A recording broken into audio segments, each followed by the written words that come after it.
Hey, welcome to Live with Lynn. So if you're here, say hi. If you're watching the replay, be sure to type replay so I know you were here. I'm Lynn Huber, and I appreciate you being here today. So today I'm going to talk about becoming a finisher. Let me turn my phone off. Sorry about that. So we talk about becoming a finisher. We've all heard the saying, the road to hell is paved with good intentions, right? While that may be true, the road to failure is also paved with good intentions. I mean, look at the people around you. I bet you'll find lots of good starters, people who want to succeed and who have lots of promising ideas for how to make that happen. I mean, they began each new pursuit with enthusiasm and commitment, but then something happened, right? Somewhere along the way they lost steam. They got bogged down with other projects, or they start procrastinating, which then caused them to miss deadlines. And their projects end up on the back burner, or they take forever to be completed if they get finished at all. Does any of this sound familiar? Maybe a little too familiar? If so, you're probably guilty of being a good starter, but a lousy finisher. And hey, if so, no worries. It's a common problem. And I think we've all dealt with it at one point or another, right? You know, you know how sometimes when you're at a buffet, you go to a buffet for dinner or whatever, and you know how everything looks so good, and you load your plate, way too much food on your plate, and then as soon as you start eating, you realize that wow, your eyes were probably obviously bigger than your stomach, and so you ended up leaving a lot of food on that plate untouched. Well, it's just like that when it comes to many of the projects that we get started on. Hi, Georgie, good to see you. So, yeah, they're such great ideas, and we're committed and we're enthusiastic in the beginning, you know, but finishing's the goal, right? I mean, it's not, the goal isn't to get all that food on your plate and then leave it untouched. The goal is to take as much food as you need and then finish it, right? And so that's why finishing's the goal. That's why we want to celebrate when we've accomplished something. So obviously graduation day is way more glorious than the first day at school because you finished it, right? So becoming a finisher of everything that you dedicated your time and energy to, that's a good thing. And there's several great reasons why you want to become a finisher. Sorry. Sorry about that. So the first one is the satisfaction is priceless. I mean, can you imagine if you were in a marathon and you were struggling? And I mean, I've never run a marathon, but I can imagine it, right? So maybe you're way behind and you're bringing up the rear. And maybe you're hearing chants and boos from the crowd telling you that you should give up. And maybe you're even thinking about giving up, right? But sometimes you just have to keep going just so you can have the satisfaction that comes with finishing. You probably learned a lot along the way about what you could have done better in the race, but you also want to have that fulfillment of knowing that you finished. I mean, a marathon's no easy feat. Even if you lose, you've accomplished so much, right? Stopping before the finish line is the failure. And so you have to keep going, and then you'll cross the finish line, and then you're not a failure, right? If for no other reason, do it for the gratification. Another thing is when you have an accurate assessment that can be made when you finish. So if you were in that marathon, if you were that marathon runner, for an example, the truth is that you were strong enough to run that 26 miles, whatever it is, 26 point something miles, right? And that is huge.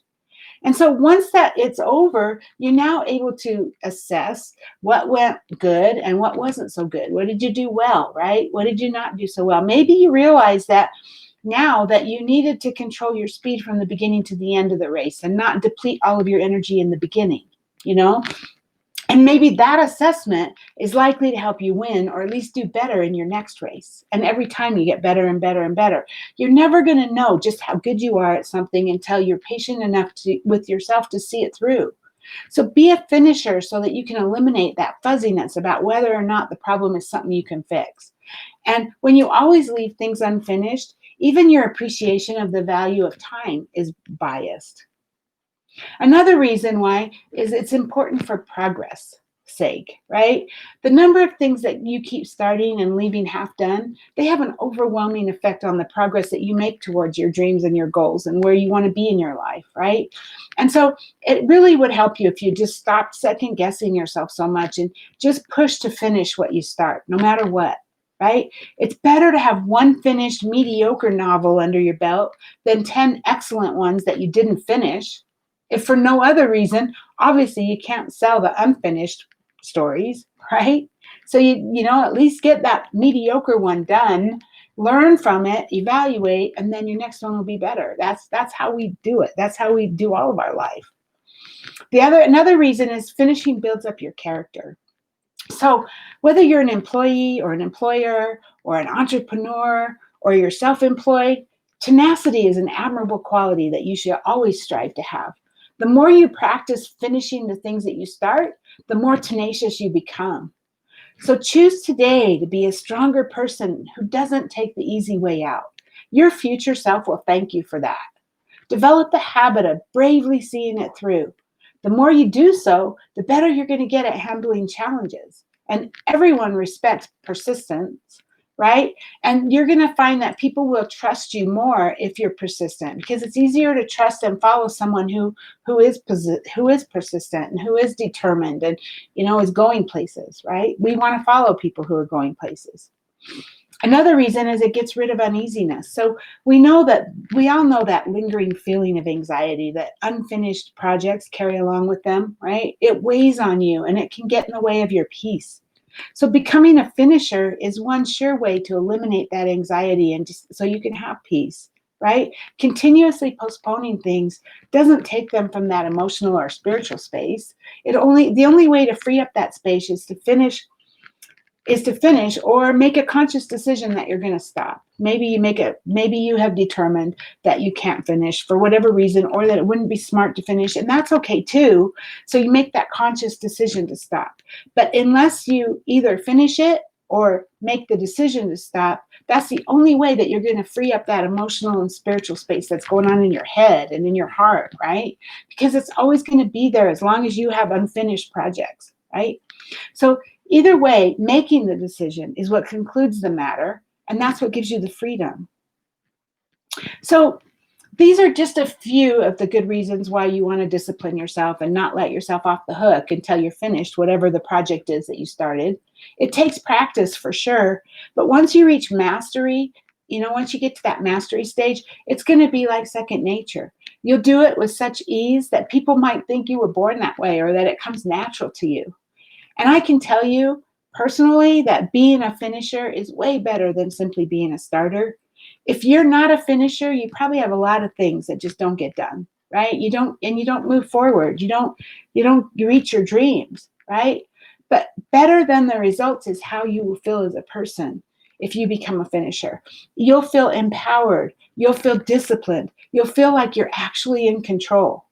Your confidence goes through the roof because every time you see someone drift off and not finish something because things got a little tough, you realize that you stayed. You stuck it out. You finished it. And that is powerful. So, hey, now I'd love to hear from you. Are you a finisher, or do you find yourself leaving a lot of things unfinished in your life? What kinds of things help you to stay the course when you're struggling? Because to get there, to finish it. So please share your thoughts in the comments below. I would love to hear your stories. Thank you, Georgie, for being live with me today, and anyone else who might be live who just hasn't commented, and anyone who's watching the replay. I appreciate you. So go out there, have an amazing day, and I will see you soon. Bye-bye.